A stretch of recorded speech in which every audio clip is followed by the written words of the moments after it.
সাথী, তোমাকে আবার ডাকছে। হ্যাঁ যাচ্ছি।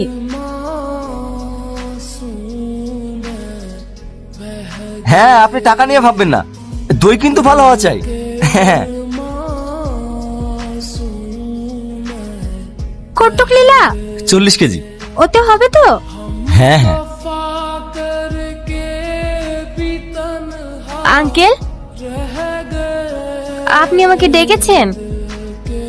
কই না তো। তাহলে টনি যে বলল। আমি তো সাথীকে ডেকেছি, তুমি আসলে কেন? তাহলে তুমি কি সাথী? না মানে আমি কেন সাথে হতে যাব? আমি তো সালমা। টনি, চিৎকার করো না আব্বা। কি ভেবেছিলে তুমি? মিথ্যে নাটক করে সালমাকে আমার কাছ থেকে আলাদা করে দেবে? পারবে না, কারণ আজ আমি সবকিছু জেনে গেছি। আর তুমি এতটা নোংরা মেয়ে, নিজের স্বার্থের জন্য এতটা নিচে নামতে পারো? তোমাকে আর কি দোষ দেব?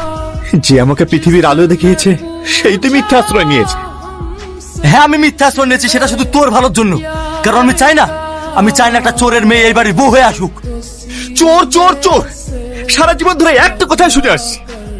শুধুমাত্র মেয়েকে বাঁচানোর জন্য যদি ডাক্তারের কাছ থেকে ওষুধ চিনি নিয়ে আসে, তাকে যদি চোর বলা হয়, তাহলে যারা ভালো মানুষের মুখোশ পরে নিজের সন্তানের সাথে বেইমানি করে, তাহলে তাদের কি বলা হতে পারে? বেঈমান, বিশ্বাসঘাতক। আর কত নিচে নামবে তুমি? নিজের জেদ বজায় রাখার জন্য আমার ছেলে জীবনটা নষ্ট করে দিচ্ছিলে। থাক মা, উনি তো বলেই দিয়েছে, আমি যদি সালমাকে বিয়ে করি, এ বাড়িতে হয় উনি থাকবেন, না হয় আমি।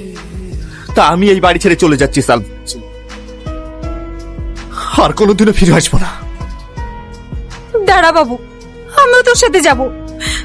বাবুকার মিথ্যে জেনি। চলে এসো মা। পণ্ডিতপুর নিবাসী মাননীয় সুদখোর মহেশ বাবু 5 ভরি সোনার দিনমোহরের পরিবর্তে তোমাকে বিয়ে করতে রাজি হয়েছে। বলো মা, কবুল? কি যে বলেন মৌলভী সাহেব, রাজি না থাকলে কি আর সেজে গুজে এসে আমার পাশে বসতো? আপনি থামেন তো, এটা নিয়মের মধ্যে পড়ে। বলো মা, আলহামদুলিল্লাহ, কবুল? আমি মৌলানা সাহেব, এই বিয়ে হবে না। কেন বিয়ে হবে না কেন?